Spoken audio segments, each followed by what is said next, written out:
कंचन के बेटे ऋषि की शादी कहीं नहीं हो रही थी। एक तो ऋषि मोटा, ऊपर से कमाई भी कोई खास नहीं। लेकिन कंचन को तो शौक था मॉडर्न बहू लाने का, और उसे एक दिन ऐसी लड़की मिल भी जाती है। हमें तो आपका ऋषि बहुत पसंद है, लेकिन मैं आपको साफ साफ बता देती हूँ, मेरी बेटी के शौक थोड़े से अलग है बहन जी। अरे बहन, हमें सब पसंद है। आपकी प्रियंका जैसी लड़की की तलाश मुझे कब से थी। जींस पहनकर अंग्रेजी में गिटर पिटर बोला करे।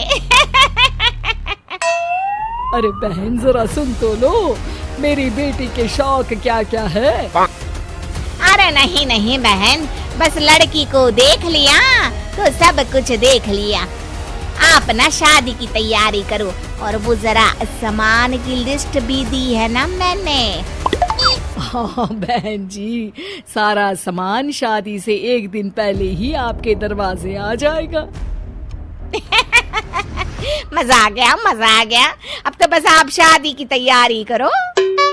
प्रियंका के माता पिता के जाने के बाद कंचन का पति उससे कहता है, अरे भाग्यवान, तुम तो कुछ ज्यादा ही जल्दी दिखा रही थी शादी की। अरे बोलने तो देती, लड़की की माँ क्या बोलना चाह रही थी। अरे आप चुप रहिए जी, कुछ पता भी है आपको, बस मुफ्त में बोले जा रहे हैं।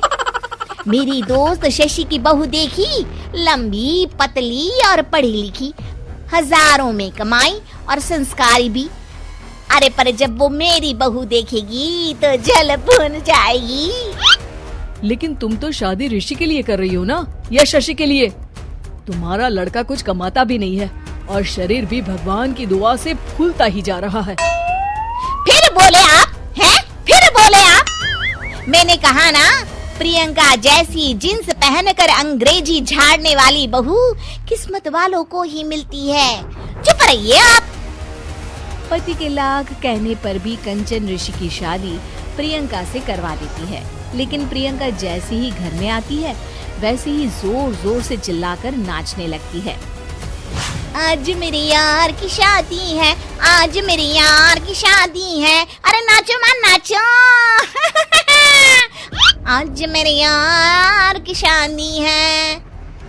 कंचन, उसका पति और ऋषि ये देखकर हैरान रह जाते हैं।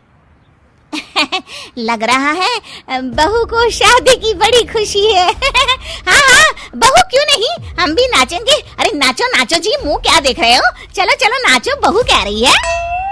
कंचन ये कहकर प्रियंका के साथ नाचने लगती है। ऋषि और उसके पिता वहाँ से चले जाते हैं। अगले दिन कंचन अपनी सहेलियों को प्रियंका से मिलवाने के लिए घर बुलाती है, जहाँ शशि भी आती है। अरे शशि, कैसी हो? मैं ना तुम्हें प्रियंका से मिलवाती हूँ। अरे सच में बहुत ही एडवांस सोच की लड़की है। कितने मॉडर्न ख्यालात है उसके, पता है तुम्हें? अरे हाँ कंचन, जरूर। बच्चों की शादी अच्छी ही होनी चाहिए, और वैसे भी तुझे तो शुरू से ही ऊंचे ख्याल की बहू चाहिए थी।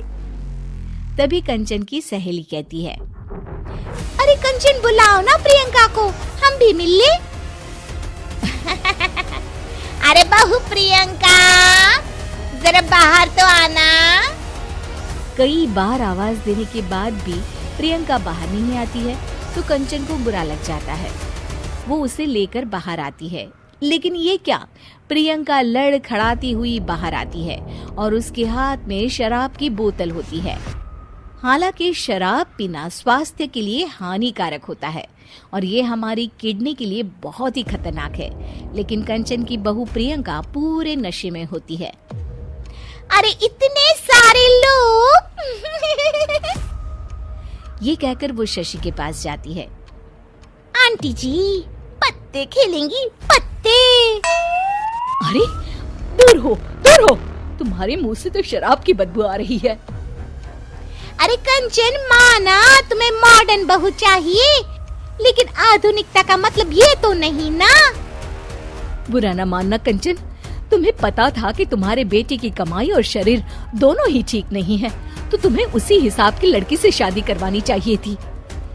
ऐसा कहकर सभी औरतें वहाँ से चली जाती है। तभी प्रियंका की माँ कंचन के घर आती है। अरे बहन जी, बड़ी चालाक निकली आप तो।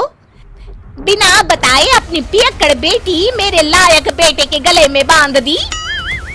आय हाय, बड़ी आई बिना बताए। उस दिन जब मैं ये बात बता रही थी तो तुम तो सुनने को भी तैयार नहीं थी। अब भुगतो तुम। ये कहकर वो माँ से वापस चली जाती है। सबके जाने के बाद कंचन अपना सर पकड़ लेती है। हाय रे, आधुनिकता की अंधी दौड़ में मैं अपनी संस्कृति ही भूल बैठी थी। अब तो राम ही बचाए मुझे।